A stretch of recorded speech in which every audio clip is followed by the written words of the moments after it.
Hey everyone, एक नई सी सुबह आपका इंतज़ार कर रही है। चलो उठ जाओ, फेब निकल चुका है, मार्च की स्टार्टिंग हो चुकी है। So today is 1 March and हमें पता नहीं चला कि फेब कैसे निकल गया। और आज जब मैं सुबह उठी तो मौसम इतना प्यारा था, तो मैंने सोचा मैं रिकॉर्ड करके आपको बता दूँ।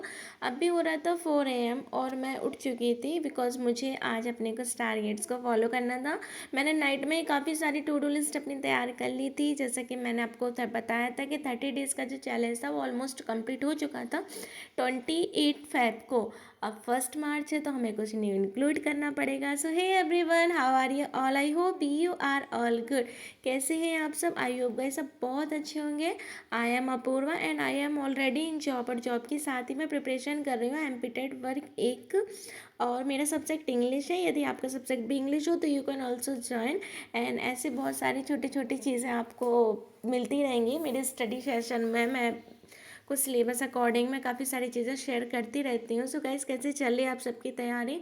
आई होप सब बढ़िया तैयारी कर रहे होंगे। जिसका भी जो सब्जेक्ट होगा वो उसको पढ़ रहे होंगे। अपकमिंग जो आने वाली वैकेंसी उसको उस पर भी ध्यान दे रहे होंगे।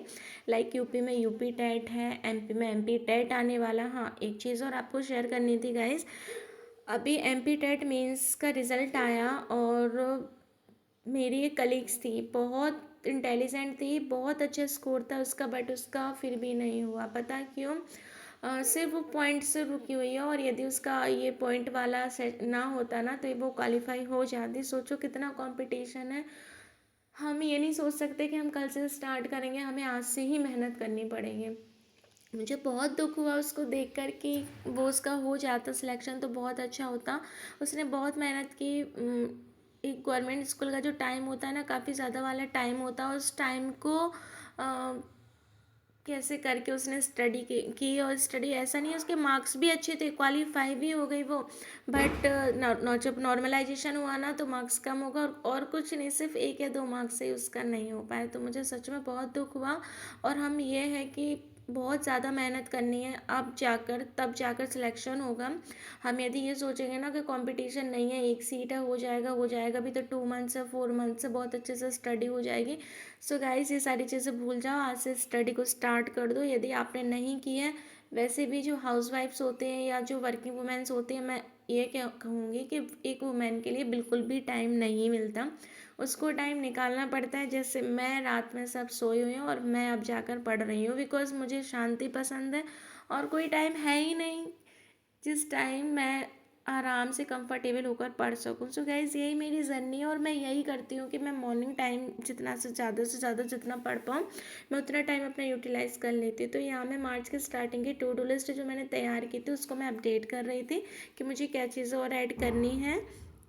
एंड ये सारी स्टडी करने के बाद मैंने सोचा चलो मैं थोड़ा सा ऊपर आपको दिखा देती हूँ व्यू। तो देखो, पढ़ते पढ़ते सनलाइट निकल आया और मुझे पता नहीं चला। कहते हैं ना, काफ़ी टाइम पढ़ने को में समय पता नहीं चलता। जब हम बहुत डीप स्टडी करते हैं तो रियली हमें टाइम का बिल्कुल भी पता नहीं चलता। तो ये देखो मॉर्निंग व्यू है, वाह। और ये मेरे प्लांट्स है तो मुझे लगा इनको पानी की बहुत ज़रूरत है, तो मैं टेरेस पे ही थी तो मैंने सोचा चलो मैं अपने प्लांट्स को पानी दे देती हूँ। धूप इतनी ज़्यादा तेज़ हो रखी है ना कि प्लांट्स की भी ऐसी हालत हो गई है, तो इनको भी एक ही देना ही पड़ता है। तो बस मैं थोड़ा सा दे रहा हूँ। सच बताऊँ तो नेचर में रहना भी चाहिए थोड़ा सा। जो इंटरनली फील्स आता है ना, बहुत अच्छा वाला, वो आप फील कर पाओगे। सो गाइज़, बस यही है मेरी जर्नी। ऐसे ही मैं अपनी जर्नी आपके साथ शेयर करती रहूँगी। इवन आप इतने प्यारे प्यारे कमेंट्स करते हैं, उसके लिए तहे दिल से शुक्रिया आप सबका। आप सब मुझे इतना प्यार करते हैं और एवरी वीडियो में मुझे इतने सारे कमेंट्स करते हैं, उसके लिए thank you thank you thank you so much to all of you. और बस अपनी स्टडी इसी तरह चल रही है। आई होप कि एक दिन मंजिल मिल जाएगी और मेरे साथ और भी मेरे व्यूअर्स हैं जो भी स्टडी कर रहे हैं। आई होप कि हम अपनी लाइफ में जल्दी से ग्रो कर जाएं एंड कुछ अच्छा सा अचीव कर लें कि एंड फ्यूचर आने तक हम फ्यूचर में किसी की हेल्प कर पाएँ, हम इतना एलिजिबल तो हो जाएं, राइट। और कहते हैं ना, हर चीज़ का समय आता है, सो अपना भी समय आएगा। So thanks for watching my blog.